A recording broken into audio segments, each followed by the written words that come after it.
Peace, love, and light, family. So this is Throwback Thursday, but I might do some throwback posts. But I'm here. So it's a few more posts I'm gonna do. So y'all just keep checking in. I wanted to do a quick 30-day love challenge check-in, y'all. So let me know how y'all been dealing with the process. Like, please comment below, because when we started this 30-day love challenge, like I said, for the money challenge, I'm just sharing with y'all the things that got me to the next level. Money is something I have a good vibration with. It took me a while to transition from poverty consciousness to abundance consciousness, but once I made that shift, that's something that it's easy for me to do. When we talking about this 30-day love challenge, y'all, that's a whole different piece of cake. That's a whole different piece of cake. That's a different entree. And so, y'all, this love challenge, like, it has been, like, I even got sick during the love challenge, but it's like, when I look at it, it was things inside of me that needed to heal, things that needed to come up, and things that needed to come out. Spirit had to make me rest so that I could come to terms with certain things within myself and just understand certain things. So last night, day 8, I think it was day 8, right? Y'all, that challenge for me that we did, the one that's made the Yoni love, I just wanted to check in and tell y'all how my experience went. So I did my spiritual bath and all that. I did, my letter. I had a date with myself last night, y'all. Like, the experience was way more than sexual. It wasn't like, typical masturbation or any of that. It's like I was on a date with myself, y'all. Like, honestly, it felt like I was experiencing myself from a different perspective. Like, I felt like I was looking at me from another perspective. Even when because I never took a spiritual bath or any type of bath with a mirror, but putting a mirror in there and being able to see myself in the bath, and then in my room I have a lot of mirrors, so it's like even at my love altar I'm sitting in the mirror writing and looking. It's like I was seeing a different aspect of myself. It's like I was seeing me. I was seeing my spirit, and it's like my spirit was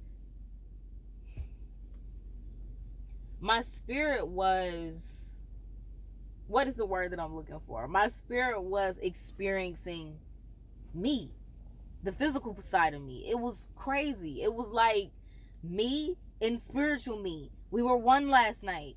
And it's like I experienced myself in ways that I've never experienced myself before. I felt like I went on a date with myself. Like, it was amazing. Last night was absolutely amazing.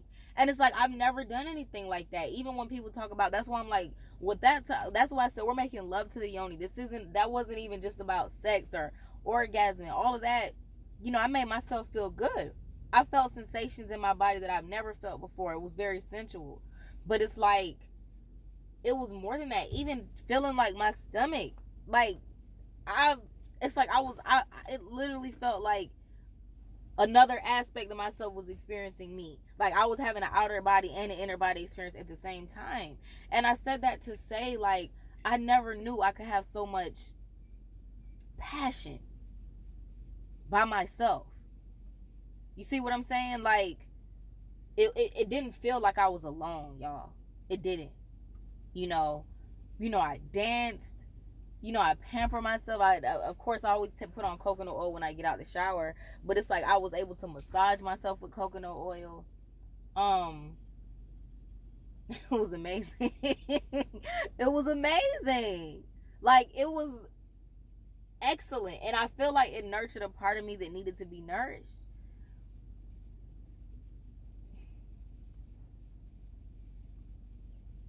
The Yoni loving was deep, y'all. But anyways, I said that not to completely digress, and that wasn't even me digressing, but I want to come back to what I wanted to check in about. This challenge has been up and down for me, y'all. Like, since we started the love challenge, like, I say money, oh, y'all speak about language then, but when we're talking about this infinite love, when we talking about love, we talking about healing. You see what I'm saying? We're talking about forgiving. We're talking about releasing. We're talking about trauma. We're talking about childhood issues. Like, y'all, I have trauma from childhood. I've had so many people neglect me. You know what I mean? Even people who I looked up to.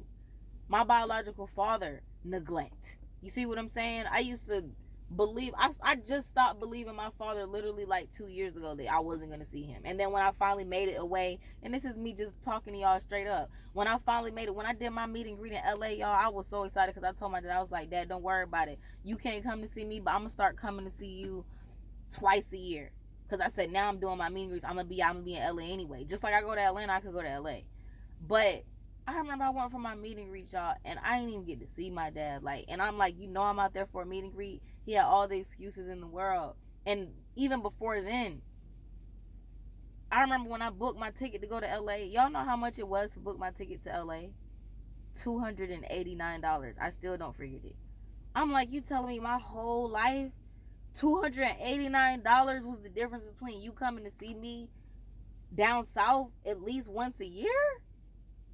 And I know you spend that at least every 2 weeks on just eating out fast food and going to restaurants. So that hurt, but I still look past it. Then when I went, I'm like, you still didn't take the initiative until you found out my mom and my daughter was with me. Then you wanted to link, but I'm like, nah, it's good. I'm busy. I'll see you next time. I still haven't been back to LA. Because it's like when I went to that meeting read, it was more than the meeting read. I was excited to see my father, and I also wanted to see him operate in my capacity. So it's like ever since then, y'all, that's been something I just released. Like, yo, this is beyond me. And then that's when I just released it and I started to see things for how it was. So that was my first abandonment issues with my biological father. Then I had my brother, who I always felt like I was very close and connected with. That was the only person who was there for me in that type of capacity growing up. But then when he got his life and he moved on with his such and such and such and such, it's like our whole bond was just disintegrating. It's like I saw aspects of my brother that I'm like, did we have a friendship, or was there competition? What was the dynamic here? And that hurt me because growing up, that's one of the people that I looked at as my father. So it's like I felt like I got neglected twice, early in age and later in age. Now I do have my father who's in my life, which is where I get my last name. He's been with me since birth. He was there when I was born. So that's my father. That's who I call my dad, my father. That's who I think about when I say dad, honestly. My dad. So I do have that. But even with that, there was times where my dad was in the military and we weren't always with my dad when my dad was overseas. So there would be, y'all know, military people know how it is when you don't see a person for a year here, a year there, a year here. I didn't start really being with my dad all the time until I was like in middle school, when he, was settling down, and then we retired to where he's at now. And then even then that's when we started to build our relationship. And now that's the closest masculine and stable figure I've ever had in my life is a masculine. So those are just some things. And it's like when I think about those things, I can clearly see how those relationships that scorned me early on or scarred me early on, I can clearly see how that's where I have issues at in my love life. That's why there's issues with trust. That's why there's issues with commitment. That's why there's issues. That's why it takes so long for me to open up to people. Because I'm like, I don't want to open up and then this person abandons me out the blue again. So I said all that to say, like, y'all, I've been feeling the energies. Like, I just started to get the shift. Like, that love bath I did last night put me through there. And then the yoni loving, it put me down through there. So I said that to say, I'm pretty sure we're going to be feeling a lot of different shifts on this challenge. Just stick with it. Like, this is the work we got to do. And there's an aspect of me that I don't even feel like I need to figure out how to heal or what else to do. I'm just going with this challenge. Whatever the spirit gives me to do each day, that's what we're doing. But it's like, I don't even feel like beyond that. Like, I honestly feel like by the end of this 30-day love challenge, y'all, there's no looking back. I was at Target today and I was thinking, like, I wish I could just give everybody a graduation thing, like a certificate or something, because like, this is going to be life changing. I found 2 feathers already since I've been on this challenge, and it's like spirit has been speaking to me with the rose the lady the rose the lady gave me. Then I found 2 feathers within 3 days. I never find feathers like that, and I love feathers and birds. This one, they're getting lighter and they're getting bigger. So I'm like, the divine is here. The divine is helping us, and the divine is taking us into a completely new cycle with our real family, with our real soul tribe, with people that's actually made after our own heart. So I feel like the thing that we should all do is just really start to evaluate relationships that have scarred us deeply. And we're going to do this. I want us to be doing this, period, because this isn't something you do in one day. But it's like, I want us to start, make a list of people who's really scarred you. Make a list of people who's really damaged you. And then throughout this challenge, throughout this 30 days, every now and then pick a person off of that piece of paper and just write. But what I want you to write about, I don't even want to make this about them. I want you to, for one, pay attention to what was it? How did that relationship benefit you when it did? Even like I said, like with my brother, we were very close. That was once a nurturing relationship to me. It's like now it's to the point where I feel like, honestly, y'all, it feels like I don't even have a brother. Not that I don't. It's not like that. Like, I can talk to my brother anytime, but it's like, no, I'm not going to get into the personal stuff and talk about it. You see what I'm saying? But it's like, it's just something happened. I don't know what happened. I don't know if I just had a misunderstanding of the relationship we had growing up. And then now that people are older, you see people's true colors. I don't know. But I'm like, even with that, what I'm going to do when I write about my brother, I'm going to write when the relationship was beneficial, when it seemed nice and pure. I'm going to write what was the things that I learned. He taught me a lot of different things. There were things that he guided me towards that if he wasn't there at the time, it would have been a lost case. And it's like, look at Spirit speaking already. Like, some people are in your life for a lifetime, y'all, and some people are there for a season. At the end of the day, we don't understand. Everybody has their own life path and their own journey. But we have to understand that Spirit never fails us. That's the most important relationship with Source.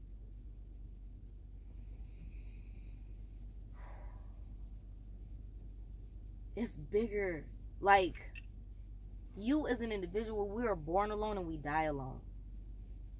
Everything else along the way is all about shaping and transforming your own reality. Sometimes we take things personal, we internalize things. And it's about releasing those things that we internalize and just really looking at it from a bird's eye perspective. Take feelings out of it and just be like, you know what? But see, because of this relationship, this helped me from this. If I wasn't in this relationship, that wouldn't happen. Even with my ex-husband, I can tell you, even though I don't really have anything in my heart for my ex-husband, like, I'm blessed for that. Even though I don't want to be with him, I'm happy for the divorce. But I got my daughter. That's all I needed. But it's like, even with my ex-husband, I used to get mad, like, why did I get married to him in the first place? That just made it harder to get a divorce and have the cost and pay all this money. But then, like, if I didn't get married and have a kid when I did, y'all know what really came to me? I would have been dead. Y'all know how, y'all see how I grind as Pretty Boss. This isn't new. I'm a hustler, baby. I'm a hustler. I don't hustle anymore. Now I align. Before my alignment days, before giving it to Source and attracting things based off of vibration, I was a hustler. So I was Kendra Justine, the goddess. And right before I met my husband, that's when I finally had started breaking through in the way that I wanted, to where people in LA, people in New York, different people were trying to pay me to come to host club events. I was going to start hosting events like, look, bet, put this in my account and I'm down. Get my hotel, give me this, and I'm down. And I was young, and it's like, I was moving so fast, y'all. I would have ran straight into the trap of the devil. And I knew that, like, because I was like, why did I get pregnant? Like, I got pregnant right when I didn't want to have a kid. And I was popping the way that at that time how I wanted to pop finally. And then it all came crashing down because I was pregnant. I'm like, I'm not about to be one of them. Like, I'm not modeling pregnant. And then I got married. Honestly, the reason I got married was because I was pregnant. He wanted to marry me before then. I didn't. But then when I was pregnant, I was like, oh, I guess. You know what I'm saying? We got a kid. We might as well. But that relationship, even if it wasn't meant to last, I'm still alive today because of that relationship. And that's something I know in my heart. So every relationship that we've been in, what was the benefit? Even if it didn't go the way that it should, what was the benefit? If you could find the benefits, because it's more than one, to all the relationships that's ever hurt you, I promise you, you'll find your key. You'll find the key that unlocks the gate and sets you free. Sets you free, baby. And allows you to attract all the people, places, and things that's a reflection of your free, pure, and open heart. I love y'all. Talk to y'all later. Peace.